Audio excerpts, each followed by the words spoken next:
Panorama group, जो सोचता है वो करता है। आपके अपने सपनों का आशियाना। सुप्रीम कोर्ट ने एक फैसला दिया सर SC/ST में क्रीमी लेयर को लेकर के, लेकिन अब जो विपक्ष है RJD के लोग हैं वो कह रहे हैं कि अब इसमें विकल्प यही बचा है कि अध्यादेश लाया जाए। आप लोगों को क्या SC/ST में आरक्षण का जो कोटा है सर, देखिए तो पहली बात ये समझ। नमस्कार, आप देख रहे हैं सिटी पोस्ट लाइव और मैं हूं आपके साथ प्रभाकर पांडे। आपको बता दें कि मंत्री विजय चौधरी ने आरक्षण को लेकर बड़ा बयान दिया है। उन्होंने कहा है कि जो आरक्षण के दायरे, बढ़े हुए दायरे को नौवीं अनुसूची में डालने की बात है, यदि इसको उच्चतम न्यायालय खारिज भी कर देती है तो हम कानूनी प्रक्रिया के द्वारा विकल्प देखेंगे। इस तरह से बातें करते नजर आ रहे हैं मंत्री विजय चौधरी। उन्होंने तेजस्वी यादव पर जमकर हमला बोला है और कहा है कि तेजस्वी यादव को इतना ज्ञान नहीं है कि विधानसभा में ये आवाज़ उठाए थे कि जो बढ़े हुए आरक्षण को नौवीं अनुसूची में डालने वाली बात बोले थे, जबकि इनको ये पता होनी चाहिए कि हाई कोर्ट इसको कानून को ही खारिज कर दिया है। कानून ही जब नहीं है तो इस मामले पर वो कैसे बोल रहे हैं, ये हास्यास्पद है और इनको कुछ भी ज्ञान नहीं है इसके बारे में, फिर भी कुछ भी बोले जाते हैं तेजस्वी यादव। और क्या कुछ कहते नजर आ रहे हैं विजय चौधरी, पहले आप इनका बयान सुने। उसी समय बिहार सरकार ने फैसला लेके मुख्यमंत्री के निर्देश पर भारत सरकार को लिख दिया था कि इस कानून को, यानी इस अधिनियम को, जिसके माध्यम से दलित, अति पिछड़े इन लोगों के लिए आरक्षण की सीमा बढ़ाई गई थी, इसको नौवीं अनुसूची में शामिल करो। ये उसी समय तत्काल सरकार ने और मुख्यमंत्री ने फैसला लेके लिख दिया, अनुशंसा कर दी। इनकी नींद आज खुली है।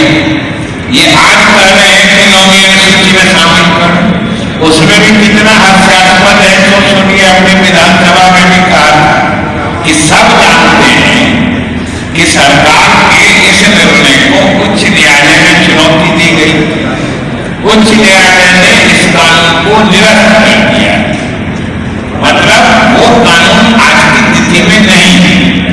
लेकिन बिहार सरकार ने इस चुनौती का सामना करने के लिए और इस चुनौती का मुकाबला करने के लिए तत्क्षण उसी समय निर्णय लेके उच्चतम न्यायालय ने बिहार सरकार ने पटना उच्च न्यायालय के फैसले के खिलाफ याचिका दायर की, जो आ भी गया है, जो आप लोगों ने देखा कि उसने सिर्फ स्टे करने से मना किया तो प्रचार किया जाने लगा कि याचिका खारिज होगी।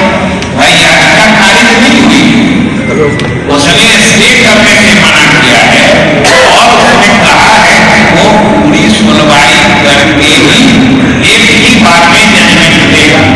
तो हम लोग तो उम्मीद लगाए बैठे हैं कि उच्चतम न्यायालय बिहार के गरीबों को हक दिलाने की जो मुख्यमंत्री के नेतृत्व में पहल हुई है आरक्षण की सीमा बढ़ाने की, उसके पक्ष में जरूर फैसला दें।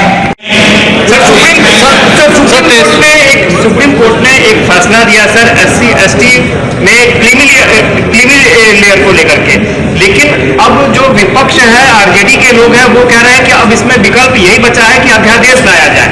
आप लोगों को क्या SC/ST में आरक्षण का जो कोटा है सर, देखिए तो पहली बात ये समझ कि उस फैसले में सुप्रीम कोर्ट ने जो दो बातें कही कि एक तो उपवर्गीकरण का, जिसको सब कैटेगराइजेशन करते हैं, और दूसरा क्रीमी लेयर, दोनों बिहार में ये दोनों कंसेप्ट पहले से रहा।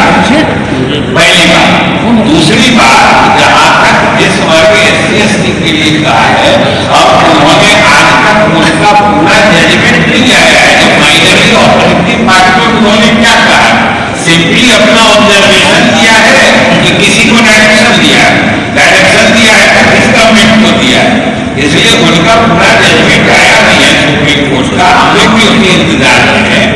ये अभी तक जो अखिलों के माध्यम से मीडिया ने, चाहे प्रिंट हो इलेक्ट्रॉनिक हो, जिस मीडिया ने भी बताया है तो सीधा कहा है कि उनका ऐसा कहना सोचना, उन्होंने कहा है कि ये होना, तो अब ये उनकी सोच है कि इसका ऑपरेटिव पार्ट उन्होंने क्या कहा है, पहले तो उसका अध्ययन करके तब तो सरकार फैसला करेगी। अच्छा, ये जो नौकरी रिजर्वेशन के आधार पे सब था, उसका क्या होगा? क्या जो नौकरी अनाउंस हुआ था, कितना नौकरी दिया जाना है, उसमें तो अगर आपने जो हम लोगों के कानून को स्ट्रक डाउन किया गया है, खारिज किया गया है, उसी ऑर्डर का, उसी फैसले का पार्ट कि ये नया वाला फैसला हम निरस्त करते हैं, पुराना जो कोटा था उस पर नौकरियां मिलना जारी है, ये उसी फैसले का पार्ट है।